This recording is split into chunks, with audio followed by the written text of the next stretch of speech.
जय जगन्नाथ। जय माँ लक्ष्मी। महालक्ष्मी को कमला कहीं कह जाए? माँकर तो अनेक प्रकार नाम अच्छी, जेमिति कमला, चंचला, विष्णुप्रिया, विष्णुवल्लभा, महालक्ष्मी, एमती अनेक नाम अच्छी। सेथिमध्यरु माँ को कहीं कमला बोली कहती? कमल पुष्प बा पद्म फूल, यही फूलटी देखिबाकू जेमिति सुंदर, सबु पूजापत्री रे मध्य आगधाड़ीर फूलटीए। फूल एक पवित्र जिनिस, से फुटिबा क्षणी प्रभुंक पाखे समर्पण हो जाए। फूल गोटे शक्ति बा पावर। फूल को किए केमती व्यवहार करिवो सेटा किछि मैटर नुहे, किंतु फूल गोटे खुशी। आमे ठाकुर को फूल देला बेले मनरे खुशी आसे, आनंद आसे, भक्ति आसे।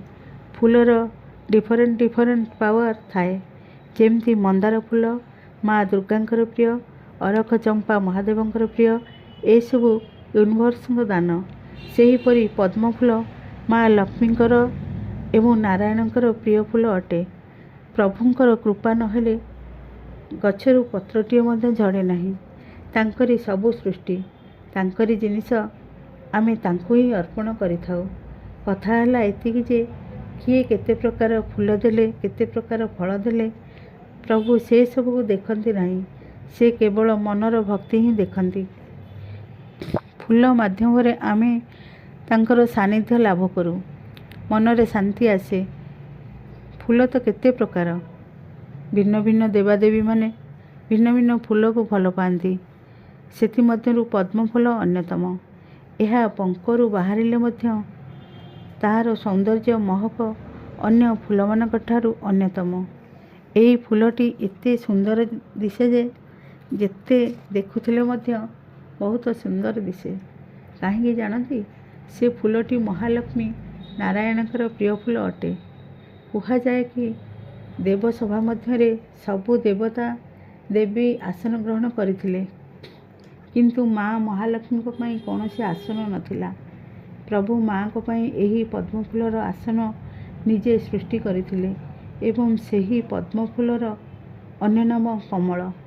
माँ महालक्ष्मी कमल उपरे उपवेशन करिथिबारु कमला नाम रे प्रसिद्ध लाभ करिसेंती। तेणु माँ महालक्ष्मी को कमला बोली कहा जाए।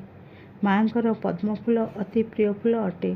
प्रति गुरुवार, प्रति शुक्रवार लक्ष्मी पूजा, माँ का आराधना पाई एही पवित्र कमल पुष्पटी आवश्यक हुए। एही कमल पुष्प उपरे माँ महालक्ष्मी बसिथिबारु माँ को कमला बोली कहा जाए। प्रभु श्रीराम मध्य 108 पद माँ को अर्पण करथिले। गोटिए फूल नियंट थिबारु प्रभु श्रीराम तांकर गोटिए आखि को पद्म फूल सहित तुलना करथिले। ए तो अनेक कथा, ए विषय रे मु आगको अन्य वीडियो रे कहिबी। से पर्यंत ए वीडियो देखंतु और लाइक सब्सक्राइब करी अन्य मानक सहित शेयर करंतु।